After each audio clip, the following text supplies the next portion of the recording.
A very warm welcome to you. It's a pleasure to have you join us again on Almond Finance and Wealth Reports this week. As you know, we are source for latest happening information in the financial sector of the nation's economy. My name is Faith Wade.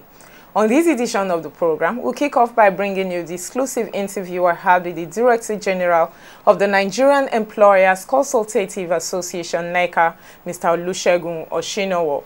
In focus would be the activities of NECA. Speaking in the course of the interview, Mr. Oshinowo stated that to create employment, government at all levels will need to address the issues of double taxation, replication of duties by government agencies to encourage entrepreneurship in Nigeria. Plus, we also bring you highlights of the July breakfast meeting of the Nigerian British Chamber of Commerce (NBCC) that took place recently at the Iris Hall Eco Hotel and Suites Victoria Island here in Lagos. The theme of the breakfast meeting was Real Estate Reform Agenda for the New Government. The keynote speaker was the Managing Director of UACN Property Development Company PLC, Mr. Hakeem Oguniro. Speaking during his presentation, Mr. Oguniro stated that access to good title land still remains one of the biggest challenges facing real estate development in Nigeria. These are more what we have for you in the lineup this week, so I urge you as always to sit back, relax, and spend this time with us. But all the details are coming to you after this break. Please stay with us. Yeah, my name is Rosibu Fashola. I've been watching your program and I found it very, very interesting, very educative, and I pray that you continue with it. Thank you.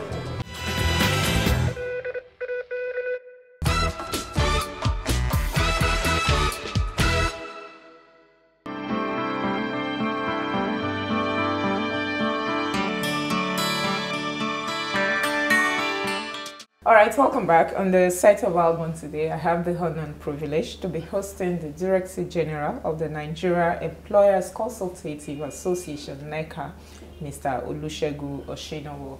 Together, we'll be looking at NECA, why they came into existence, what's their aims and objectives, and a lot of other information you need to know about this association. Thank you so very much, sir, for joining me on the program. Okay, now I'm going to start off by asking you how and why did NECA came into existence? I think we need to go into history. Our history actually started in 1957. NECA was established in 1957 as a company limited by guarantee. Oftentimes people mistake NECA as a government department or a government parastatal, just on account of the fact that we have Nigerian as part of our name. While it is true that the government played an important role in the creation of NECA in 1957, NECA is not a governmental agency. And the role which government played was actually born out of the lacuna that existed then in the Nigerian delegation to the ILO. For some time, the Nigerian delegation was comprised of representatives of workers and government, which then raised the issue of credibility about the credentials of the Nigerian delegation at the ILO, which was a big concern to the government then. On account of that, the government then reached out to the existing private sector enterprises to encourage them to form an association, because involvement in the ILO has to be on the basis of tripartism. Representatives of workers, representatives of employers, and government must be present for the credentials of Nigeria to be solid. So that actually started us up as an employers association. And on account of what actually informed our emergence, it goes without saying that our focus in those nascent years was more on issues that relate to social matters, industrial relations, labor relations, human resource management. And our involvement then was more with the Federal Ministry of Labor and then the existing trade unions, right? But that does not make us a trade union of employers. NECA has never been and will never be a trade union of employers. NECA remains an employers association, and in the past 15, 20 years, in fact, I must say that NECA has evolved from being an employers association to become what we now call a business membership organization. So there's a terminological difference between an employers association and a business membership organization. All around the world, when you look at the scope of responsibilities and the focus of most employers organizations, you find a rich content of labor relations, employees relations, industrial relations, involvement with the union. While that remains one of the products in our bouquet, NECA has actually moved into a whole lot of other issues that actually go beyond relating with the union, relating with the Federal Ministry of Labours. Authentically, now we've become a voice of business. Because when you say voice of business, what exactly do you mean? What we're trying to, you see, issues that are of interest to business go beyond basic issue of human resource management, industrial relations, talking with the union. There's the big issue of how a business can remain competitive in the environment. Because if a business is not competitive in an environment, its survival will be at stake. The survival of the business is at stake, it will affect the welfare of the employees. So it makes sense actually for you to prioritize the survival and competitiveness of the business. And what are the issues we will then be looking at if we want to put survival and competitiveness on the front burner? It takes us straight to the issue of the enabling environment. When you're talking of enabling environment, it involves policy issues beyond labor and industrial relations. You need to look at monetary policy, you need to look at fiscal policy, you need to look at good governance, you need to look at protecting even the rights of enterprise to exist in that environment.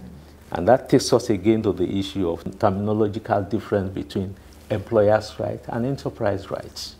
When you're talking of employers' rights, you are looking at it purely from the perspective of employer-employee relationship. Yeah. But when you're talking of enterprise rights, you are looking at the entire gamut of rights which an enterprise is entitled to in an environment. Probably in the course of our discussion, I'll be able to be more specific in terms of things we now do which now qualify us as a voice of business. And these are issues that I've said actually go beyond employees' relations and industrial relations. In fact, the new face of NECA today goes beyond promoting and protecting the interests of employers. Do you protect the interests of employees? Well, no, that's just the responsibility of the trade union. Okay. We've understood and we've equally accepted the fact that beyond probably the narrow focus of protecting the interests of employers, we need to look at the issue of corporate responsibilities in an environment where there's high unemployment rate, in an environment where businesses cannot access skilled manpower for them to run their business, in an environment where... When you say, sorry to comment, when you say access skilled manpower, is that a challenge in Nigeria? Talking about technical and vocational manpower, go to some of the companies. We need to look at the people that are holding the technical and vocational manpower positions. Most of them are expatriates. And I'm going to take you on that. Is that because we don't have skilled manpower in Nigeria, or because some companies just feel it's comfortable for them to get people, expatriates, to hold such positions? Oftentimes when we look at corporate behaviors, we tend to attribute their behaviors to irrationality. And I will explain what I actually mean by that. A business is just like a human being that is rational, that wants to take rational decisions. You want to manage your costs. You want to grow your top line. It will be far more expensive for me as a business to go offshore to recruit manpower than to recruit the same manpower in Nigeria. So now why would I want to go offshore and incur higher costs in getting that manpower? It doesn't make business sense. I will be exposing myself to issues that will make me to be uncompetitive in the environment. And when we're talking of competition, we're not talking of even local competition, because my business is not the only business that is involved in that line of business. We're talking of global competition. So I tend to disagree with people that often argue that company enjoys or have other reasons for going offshore to take technical, to get technical and vocationally competent manpower. It's much cheaper to do that by employing Nigerians. Yes, sir, because I say that because you find over the years we've had laws, local content law, even at the point in the maritime sector that I know, like the local content law almost mandating to use that expression for people to take certain quota of Nigerians to fill certain positions in the maritime sector. So it wasn't because there were no skilled manpower to do certain jobs, but people just felt, some of these companies just believe or feel more comfortable having expatriates in this position. The local content act, in fact, is of more recent development. Yeah. In the old Indigenization Act, there are provisions in the law that makes it mandatory for a company to develop Nigerians. And those things were given effect. But the point we are making today really is that in the context of the high unemployment we have in this environment and the huge demand for technical and vocational skills, not only in the formal sector of the economy, but in the informal sector of the economy. Take building and construction. When you go around and you talk to people, they will tell you, we can't get a competent mason, or we can't get a competent plumber, or we can't get a competent tiler. Some will tell you we're having challenges to get a carpenter that will handle the construction of our roof. Why should that be so? And some will even tell you that, look, the tiler that handled the tiling of my house was sourced from Republic of Benin. And some will tell you that, look, I'm looking for underwater welder. Those are the issues we're really talking of. And NECA haven't realized that, since we are close to business, are taking steps in collaboration with the ITF to source those manpower. When NECA was established in 1957, we never thought the time would come for us to actually move into that particular service delivery. In which case, we're more sensitive now to the needs of the environment than the narrow perspective of just protecting the interests of employers. And in fact, these days, we say to ourselves, anything that threatens the interests of enterprise is of interest to us. And that's more or less saying that there's no boundary to the issues we're going to handle for enterprise and for the Nigerian economy. And we have been doing that pretty well in the past 5 years. We have equally been involved in discussions and dialogue with tax authorities. We have an excellent working relationship with the Lagos State Board of Internal Revenue Services. And in fact, there's an understanding between us and the Lagos State Board of Internal Revenue Services that anytime they have an issue with any of our member companies, they will invite us in as a mediator. And it has worked perfectly well for the tax authority and for our member companies.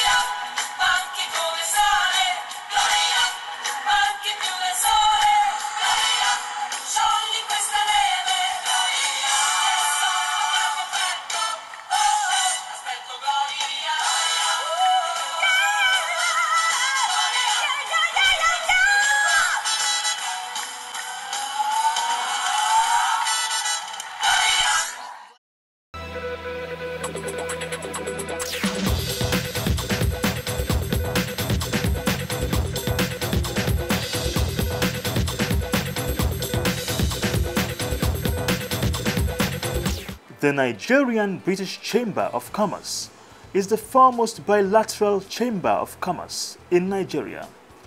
The NBCC membership cuts across small and medium enterprises to large-scale multinationals. The breakfast meeting of the NBCC provides a platform for cross-fertilization of ideas, where distinguished professionals, chieftains of industry, technocrats and government functionaries are invited to deliberate on current issues that are within their spheres of influence. The July edition of the breakfast meeting was held recently at the Iris Hall, Eco Hotel and Suites. The theme was Real Estates, a Reform Agenda for the New Government. Keynote speaker was Mr. Hakeem Oguniran, Managing Director, UACN Property Development Company PLC. In attendance were members and non-members of the NBCC. Welcoming participants to the breakfast meeting, the President, Prince Adedabo Adelegon, stated that government is incapable of providing and meeting the housing needs of Nigerians. Nigeria, with a population of over 170 million people, no doubt needs about 16 million housing units to adequately provide shelter for its people. Over 50% of Nigerians are either homeless or live in inadequate shelter. And this has resulted in a huge housing gap, especially in urban areas where large populations are concentrated. The rural area seems to be in surplus, with an average family having a house. And this is also the reason behind the prevalence of urban slums in Nigeria. In addition, our housing sector is plagued by substandard quality of housing units that are affordable and meet the basic shelter needs of the populace. Quality has been affected by high price of building materials, which has necessitated builders cutting corners on the one hand and the high and rising rental value that has pushed many into the quick race for substandard houses on the other hand. The government, in trying to meet its constitutional obligation to provide housing for the citizens, has adapted a number of mass housing programs and policies in the past, with very little success to show for it in resolving the housing challenge we face in this country. It is therefore very obvious that government is incapable of single-handedly meeting the required housing needs of the country. Real estates is a wide spectrum covering hospitality assets, commercial developments, private residences, and landed assets, even agricultural lands. While Nigeria has recorded some progress in real estate developments due to the tenacity of private developers, there is still much that needs to be done, as the country's housing deficit is put at 16 million units with an estimated investment price tag of 59.5 trillion naira or $381 billion. Delivering the theme paper, the keynote speaker, Mr. Oguniran, said that access to good titled land is a major challenge to real estate development in Nigeria. You want to develop real estate in any economy, there are three critical stakeholders. Their decision will determine whether or not you will develop your real estate. Number one is the financier, because they take the finance risk. Number two is the developer. The developer aggregates the risk across the value chain. Number three is the off-taker, who buys, either who rents the office, or a tenant who rents your mall, or the customer who buys your house. For these three people, good titled land is very critical. If the financier doesn't want to take finance risk, if the title is not clear, the developer does not want to aggregate the risk if they're not sure. Unfortunately, there's no land with perfect title in Nigeria, unfortunately. The legal framework does not guarantee title to land at any point in the value chain. And that is a major problem. And until we get to a level where to solve that problem will just be scratching. You know, the root of title is the same material whether you acquire your title from family or from government or from another individual. Title is still a major problem. Despite the many challenges facing the real estate development in Nigeria, many still believe that some of these challenges can be surmounted through sound economic evaluation of prospective investments, pre-sales of properties, and acquisition of foreign loans of investor capital. Mr. Oguniron's presentation generated interest among participants. I appreciate what this company has been doing. Appreciate your effort in Ibadan, particularly is commendable. However, my own serious concern is about how you change the atmosphere of the entire industry for stakeholders to be put through a new culture of embracing home rather than house. You see every Nigerian struggling to build a structure. Why pursuing what is not needed? Some will be at the age of 40 starting to build a house, and at the age of 64, gentleman dies away without even completing the structure. Because he is looking for the house, not a home. This culture change is a serious corporate social responsibility, I think, a company like yours should take serious. Because that is where your value chain will have meaning. And that is where also you'll be able to create a demand larger than what you are servicing now. And it will also inform a very multiple effect changes in policy and law that support especially the poor workers to have a good home. I'm quite fascinated with the development in Festac because that's the first time I'm seeing a construction that has 1 bedroom and 2 bedrooms. I think it's the Nigerian, Nigerian system to actually think big all the time. Everybody likes to show off, but then the money is not showing up anymore. So I know that a lot of youths are graduating. They need to move away from their parents. They need to live in conducive environments. What are we doing for their future?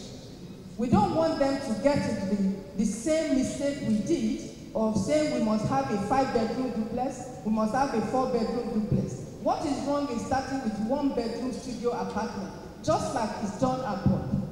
But a lot of developers, I see that what they do is go for 3 beds. Somebody is not married, it needs a gestation period. So they need more of 1 bedroom than 3-bedroom, 4-bedroom apartments. And I can tell you that it's actually cheaper. I may not be an expert like Mr. Oguniron, but I do know from the little I've done that if you cost it, 1-bedroom studio apartment is certainly cheaper in all ramifications. And you actually get more revenue.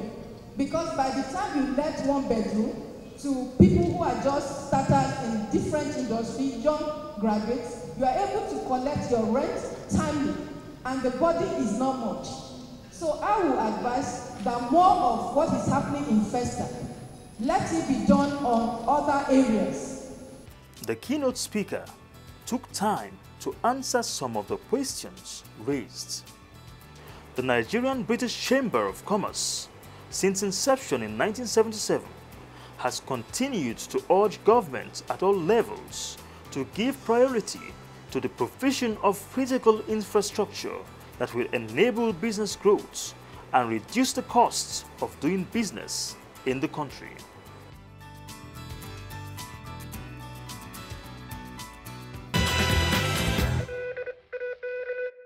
Alright, that's the time on this edition of the program. I do hope you thoroughly enjoyed it. Like I always say here, for comments, questions, observations, do feel free to get in touch with us on 017763981 or 08033357879, or better still, send us an email, almond4xx@yahoo.com or almondproduction@gmail.com. You can also visit us on our website, almondreports.com. Like us on our Facebook page, Almond Finance and Wealth Reports, and view past episodes of this program on our YouTube channel, Almond Reports TV. Join us every Wednesday by 9:45 a.m. live on Niger FM 102.7 for a Pidgin English program called Waiting Insurance They Do Safe. Don't forget also to connect with us on WhatsApp via our number 080-333-57879. My name is Faith Ugwode. Until same time, same station next week, I will come your way with a fresh package of this program from all of us here. It's goodbye.